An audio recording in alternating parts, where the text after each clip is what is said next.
अस्सलाम dear students, कैसे हैं आप सब। उम्मीद करती हूँ आप सब लोग खैरियत से होंगे। स्टूडेंट्स, कल हम चैप्टर नंबर 13 की है जो कोशिश मेरे दोस्तों, इसका सवाल नंबर 1 हमने मुकम्मल किया था, जिसमें मुख्तसर जवाब देने थे। आई होप आप लोगों ने इसको नोटबुक पे लिख लिया होगा और इसको याद भी कर लिया होगा। सवाल नंबर 2 की तरफ मूव करते हैं। सवाल नंबर 2 है, नज़म के मुताबिक दुरुस्त लफ्ज़ लगाकर मिसरे को मुकम्मल करें। पहला जो हमारे पास यहाँ पे MCQs हैं, जिसका हमने जो मिसरा हमें दिया गया जिसको हमने कंप्लीट करना है, वह तो दी उसने बिल्कुल ही डैश डुबो। क्या डुबोने की बात हो रही थी इस पूरी नज़्म में। पहले शेर में हमने देखा, पहले बंद में, कश्ती, बेड़ी, नाव या लुटिया। तो वो जो दुकानदार की सारी जो स्टोरी चल रही थी उसमें कहा गया था कि तो दी उसने बिल्कुल ही लुटिया डुबो। तो दाल जो है इसका एग्जैक्ट आंसर है। नंबर 2, जो पत्थर पे डैश पड़े मुत्तसिल, जो पत्थर पे पानी पड़े मुत्तसिल। ठीक है, अलिफ जो है इसका सही जवाब है।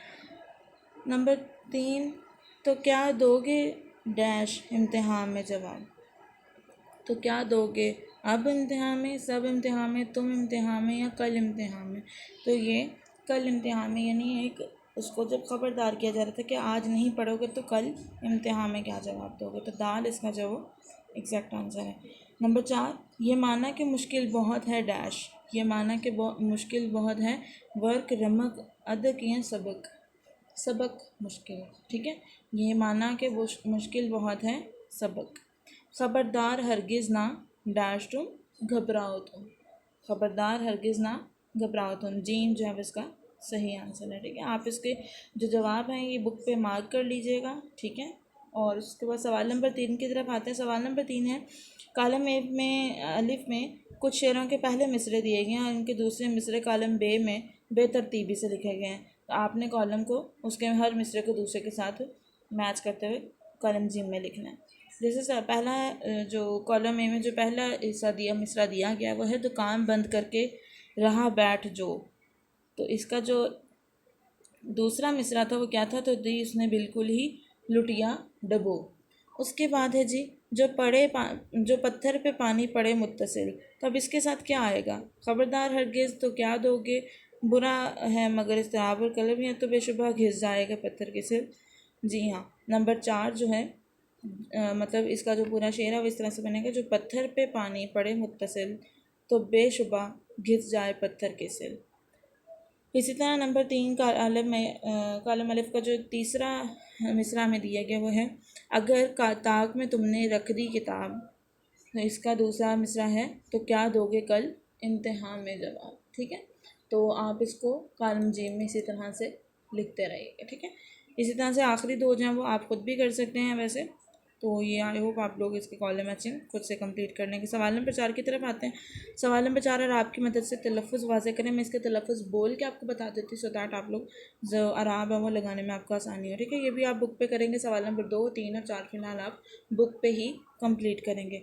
तवक्को, मुत्तसिल, शुबा, सबक, इम्तिहान। इम्तिहान नहीं आपने लिखना है, इम्तिहान। ठीक है, ते के नीचे ज़ेर आती है, तो इसको भी आप कंप्लीट कर लीजिएगा। उसके बाद आखिरी जो इस चैप्टर का सवाल है, जुमलों में इस्तेमाल करें। जुमले आपने लिखने हैं, लुटिया डबोना, इज़्तिराब, रमक, जुस्तजू और सबकत। लुटिया डबोना का मतलब होता है बिल्कुल नुकसान पहुंचाना या बिल्कुल उसको ख़त्म कर देना अपने काम को। ठीक है, यानी कि उसके साथ आप बहुत ज़्यादा नुकसान उठा दिया, यही कह सकते हैं। ठीक है, तो लुटिया डबोना, सैलाब ने गरीब किसान की लुटिया ही डबो दी, यानी उसको बहुत ज़्यादा नुकसान पहुंचाया। ठीक है, इस तरीके से आप इसको लिख सकते हैं। लुटिया डबोना का जुमला आप खुद से बना सकते हैं, यानी काम बिगाड़ना या नुकसान पहुंचाना। ठीक है, इस तरह के मीनिंग्स का आप जहन में लाते हुए इसका जुमला मुकम्मल कर सकते हैं। ठीक है, खुद से ही बना सकते हैं, जिस तरह से मैंने आपको एग्जांपल दिया है। नंबर 2, इज़्तिराब कहा जाता है जी परेशानी, बेचैनी। ठीक है, तो इज़्तिराब का जुमला आप इस तरह से लिख सकते हैं, बीमार वालिद के बच्चों का इज़्तिराब बढ़ता जा रहा था। ठीक है, तीसरा रमक, रमक यानी कि एक कसक रह जाना, एक आखिरी जान जिसको हम कह सकते हैं। ठीक है, आखिरी जान बाकी रहना, यानी आखिरी हद तक जो कोशिश है। ठीक है, एक आपको आप कह सकते हो कि रही सही जान या थोड़ी बहुत जो कोशिश। ठीक है, तो इसका जुमला आप लिख सकते हैं, इसने वादा किया कि वो ज़िंदगी की आखिरी रमक तक अपने मुल्क की तरक्की के लिए कोशिश करता रहेगा। इस तरह से आप जुमला लिख सकते हैं अपने से खुद से ही बना के। उसके बाद जुस्तजू कहा जाता है जी एक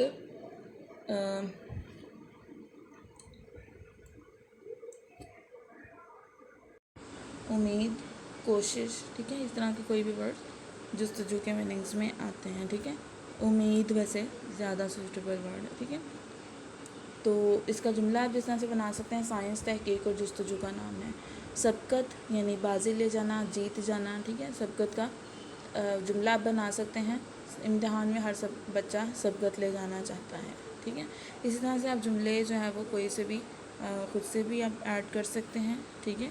उसके बाद सरगर्मियाँ आप देख लीजिएगा। सरगर्मी में तालिब इल्म नज़म आप लिखें जिसमें हिम्मत ना हारने, तो ये आप सरगर्मी आप खुद से घर पे देखें कि कोई और नज़म ऐसे तलाश करें जिसमें हिम्मत ना हारने और बार बार कोशिश करने का सबक दिया गया। जिस तरह यहाँ पे किए जाओ कोशिश मेरे दोस्तों में हिम्मत ना हारना और कोशिश करने के बारे में कहा गया है। तो आप कोई भी एक नज़म सोचें और उसको बेहतर है कि आप चार्ट्स वगैरह पे या एक आपकी मतलब आप एक एक्टिविटी के तौर पे आप जिस तरह से शीट्स रेडी करते हैं उस तरीके से आप इसको लिख सकते हैं, ठीक है। जमात में इस नज़म के तहत तो लफ्ज़ के पढ़ने के मतलब ये ठीक है, जब आप स्कूल आएंगे तो इंशाल्लाह हो जाएगा। उसके बाद नंबर 3,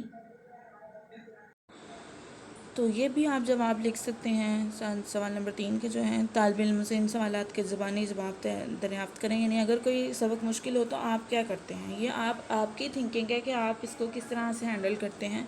तो इसके जवाब आप जो है वो एक तो जुमले जो है ये आप नोटबुक पे लिखेंगे, बाकी सारा काम आपका बुक वर्क है, ठीक है। तो जुमले आप नोटबुक पे लिखेंगे। उसके बाद सवाल नंबर 3 सरगर्मी का जो हिस्सा है ये भी आप अपनी नोटबुक पे एज एन एक्टिविटी आप लिख सकते हैं कि अगर आपको ये सबक मुश्किल लग रहा हो तो आप क्या करते हैं, आपकी क्या थिंकिंग होती है उस दौरान, आप क्या किस तरीके से उसको हैंडल करते हो, ठीक है। सवाल नंबर 1 ये।